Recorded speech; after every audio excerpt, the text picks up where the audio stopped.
Hi hello வணக்கம் நண்பர்களே, எல்லோரும் எப்படி இருக்கீங்க? நல்லா இருக்கீங்களா? இன்றைக்கி நம்ம சூப்பரான ஒரு இன்ஃபர்மேட்டிவ் வீடியோ வந்து பார்க்க போகிறோம். அது என்னென்னு பார்த்தீங்க அப்படின்னா, எலெக்ஷனே ஒரு 6 மாதத்தில் வரப்போகுது. எல்லா கட்சிகளும் அவங்களுடைய வாக்குறுதிகளை அள்ளி வீசுகிறாங்கன்னே சொல்லலாம். அந்த வகையில் இன்னைக்கு எதிர்கட்சி தலைவராக இருக்கும் எடப்பாடி பழனிசாமி அவர்கள் ஒரு சூப்பரான ஒரு வாக்குறுதியை கொடுத்துருக்கிறாரு. நாங்கள் ஆட்சிக்கு வந்தால் இதையெல்லாம் செய்வோம் அப்படின்னு வந்து சொல்லியிருக்காரு. எதையெல்லாம் செய்வாங்க அப்படின்னு சொல்லியிருக்காரு அப்படின்னு தான் நாம் இன்னைக்கு நம்ம வீடியோவில் பார்க்க போகிறோம். சப்போஸ் இப்போ தான் ஃபஸ்ட் டைம் நம்ம சேனலுக்கு வரீங்க அப்படின்னா மறக்காமல் நம்ம சேனலை சப்ஸ்கிரைப் பண்ணிடுங்க, கூட பெல் ஐகானை கிளிக் பண்ணுங்கள். அப்படின்னா தான் இது மாதிரி இன்ஃபர்மேட்டிவ் வீடியோ உங்களால் ரெகுலராக பார்க்க முடியும். வாங்க வீடியோக்குள்ளே போகலாம். அனைத்திந்திய அண்ணா திராவிட முன்னேற்ற கழகம் ஆட்சி அமைந்ததும் தாலிக்கு தங்கம், அம்மா மினி கிளினிக் ஆகியவை மீண்டும் தொடங்கப்படும் அப்படின்ட்டு அதிமுக பொதுச் செயலாளரும் எதிர்கட்சி தலைவருமான எடப்பாடி பழனிசாமி அவர்கள் வந்து திருத்தணியில் மக்கள் மத்தியில் பேசும்போது வாக்குறுதி அளிச்சிருக்கிறாங்க. என்னடா வாக்குறுதி அளிக்கிறது ஈஸி தான், பட் அதை நடைமுறைப்படுத்துவாங்களா அப்படிங்கிறது தான் ஒரு பெரிய கேள்விக்குறியாக இருக்குது. ஏன்னா ஆல்ரெடி நம்ம திராவிட முன்னேற்ற கழகம் வந்து போன எலெக்ஷன் அப்போ பல்வேறு வாக்குறுதிகளை அளித்தாங்க. அதில் முக்கால்வாசி நிறைவேற்றிட்டோன்னு சொன்னாங்க. ஆனால் அதில் வந்து ஒரு 5 to 10% கூட நிறைவேற்ற மாதிரி தெரியல. சரி, எது எப்படியோ வாயில் தானே சொல்கிறாங்க, மக்கள் தானே ஏமாத்துறாங்க அப்படின்ட்டு நம்மளை எல்லா அரசியல்வாதிகளும் அரசியல் தலைவர்களும் ஏமாத்திட்டு இருக்காங்க அப்படின்னே நாம் சொல்லலாம். சரி, எதை விடுங்க, இவர் என்ன சொல்ல வர்றாருன்னு பார்க்கலாம். திமுக ஆட்சியில் மின்சார கட்டணம், வீட்டு வரி அதிக அளவில் உயர்த்தப்பட்டிருக்கு அப்படின்ட்டு விமர்சித்து ஸ்டார்டிங்கில் வந்து பேசினார் எடப்பாடி பழனிசாமி அவர்கள். தமிழகத்தில் இன்னும் சில மாதங்களில் சட்டசபை தேர்தல் நடைபெற இருக்க நிலையில் அனைத்து கட்சிகளும் தீவிரமாக தேர்தல் பணியாற்றி வராங்க. சட்டமன்ற தேர்தலை சந்திப்பதற்கு அதிமுக தீவிரமாக தயாராகி வருதுன்னே சொல்லலாம். அந்த வகையில் பார்த்தீங்கன்னா அதிமுக பொதுச் செயலாளரான எடப்பாடி பழனிசாமி அவர்கள் மக்களை காப்போம், தமிழகத்தை மீட்போம் அப்படிங்கிற பெயரில் பிரச்சார பயணத்தை மேற்கொண்டு வராரு. கடந்த ஜூலை மாதமே தனது தேர்தல் பிரச்சார பயணத்தை தொடங்கிய அவர் இதுவரைக்கும் பல்வேறு மாவட்டங்களில் பிரச்சாரம் பண்ணியிருக்கிறாரு.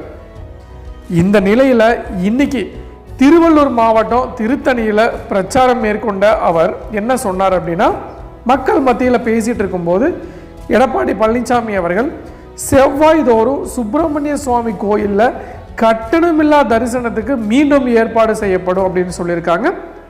இது நல்ல விஷயம் தான் சொல்லலாம். ஏன்னா செவ்வாய்க்கிழமை முருகர் கோயில், எல்லா முருகர் கோயிலையும் கூட்டம் பயங்கரமாக இருக்கும். பொது தரிசனத்தில் ஃப்ரீயாக போய் கும்பிட்டுக்கலாம். சிறப்பு தரிசனம் அப்படிங்கும்போது அங்கே வந்து அமௌண்ட் நம்ம கட்டணும். அந்த அமௌண்ட் கட்டி போகிறது ஒரு சாமானிய மக்கள்னால வந்து கொஞ்சம் சிரமமாக இருக்கும்.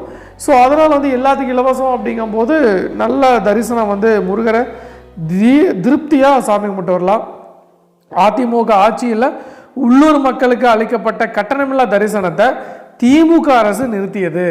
திருத்தணியில் மீண்டும் கட்டணமில்லா தரிசனத்துக்கு ஏற்பாடு செய்யப்படும் அப்படின்ட்டு வந்து தெரிவிச்சிருக்காங்க. ஸோ மேலும் பேசிய எடப்பாடி பழனிசாமி அவர்கள் வந்து அடுத்த ஆண்டு நடக்கும் சட்டமன்ற தேர்தலில் அதிமுக 210 இடங்களில் வெல்லும், தனிப்பெரும்பான்மையுடன் ஆட்சி அமைப்போம், அதிமுக ஆட்சி அமைந்ததும் தாலிக்கு தங்கம், அம்மா மினி கிளினிக் ஆகியவை மீண்டும் தொடங்கப்படும் அப்படின்ட்டு வந்து திருத்தணியில் வந்து சொல்லியிருக்கிறாரு. இந்த தாலிக்கு தங்கம் அப்படிங்கிறது ஒரு நல்ல திட்டம்னே நான் சொல்லுவேங்க.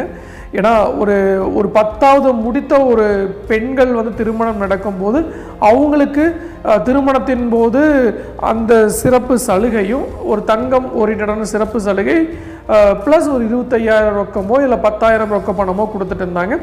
அதே மாதிரி ஒரு டிகிரி முடித்த ஒரு பெண்கள் வந்து திருமணம் ஆகும் நிலையில் அவங்களுக்கு 1 பவுன் தங்க காயினும் அதே மாதிரி ஒரு 50,000 ரொக்க பணம் வந்து கொடுத்துட்டு இருந்தாங்க. ஸோ அது வந்து இந்த திமுக ஆட்சியில் ஸ்டாப் ஆயிருச்சு. இப்போ அவர் அதிமுக பொதுச்செயலர் வந்து மீண்டும் கொண்டு வருவோம் அப்படின்ட்டு வந்து சொல்லியிருக்காங்க. ரொம்பவே நல்ல விஷயம்தான். அதே மாதிரி அம்மா மினி கிளினிக் அப்படின்னு சொல்லியிருக்காங்க. ஸோ இது வந்து எப்படி சொல்லலாம் அப்படின்னா அதே மாதிரி தான் சாமானிய மக்கள் வந்து ஒரு பெனிஃபிட் அடைகிற மாதிரி தான் இருக்குது. ஸோ மெடிக்கல் எக்ஸ்பென்ஸ் அப்படிங்கிறது இன்றைய காலகட்டத்தில் ரொம்ப அதிகமாகவே வந்து செலவு பண்ண வேண்டியதாக இருக்குது.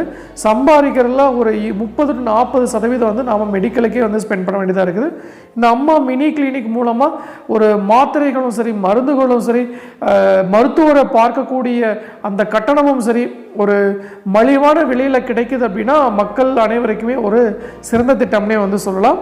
ஸோ அண்ட் ஆல்சோ இன்னும் இதெல்லாம் பேசிக்கிறது அப்படின்னா அதிமுக ஆட்சியில் தமிழ்நாடு வளமாக இருந்தது. ஆனால் இன்றைய திமுக ஆட்சியில் ஒரு குடும்பம் மட்டும்தான் வளமாக இருக்குது. மன்னர் பரம்பரையாக தங்களை நினைத்து கொள்ளும் ஒரு குடும்பத்தின் ஆட்சியை ஜனநாயக பூர்வமாக வேறறுத்து அதிமுக ஆட்சியில் மக்களாட்சியை தமிழக மக்கள் நிறுவ போகும் தேர்தல் தான் 2026 சட்டமன்ற தேர்தல் அப்படின்னு சொல்லிக்கிறாரு. ஸோ இதுதான் நாம் இன்றைக்கி உங்களுக்கு சொல்ல வர வேண்டிய விஷயம். தாலிக்கு தங்கம், அம்மா மினி கிளினிக் ரெண்டுமே ஒரு சூப்பரான திட்டம். வாழ்த்துக்கள் சார். நீங்கள் அடுத்த முதலமைச்சர் ஆனீங்க அப்படின்னா தயவு செஞ்சு இது இம்ப்ளிமெண்ட் பண்ணிடுங்க. வெறும் வார்த்தையில் விடாதீங்க, இம்ப்ளிமெண்ட் பண்ணுங்க அப்படின்னு நான் உங்களே கேட்டுக்கிறேன். ஸோ மீண்டும் இன்னொரு நாள் இது மாதிரி சுவாரஸ்யமான இன்ஃபர்மேட்டிவ் வீடியோவுடன் உங்களை சந்திக்கும் வரை உங்களிடமிருந்து விடை பெறுவது உங்கள் மஞ்சள் மாநகர மைந்தன் சிவா.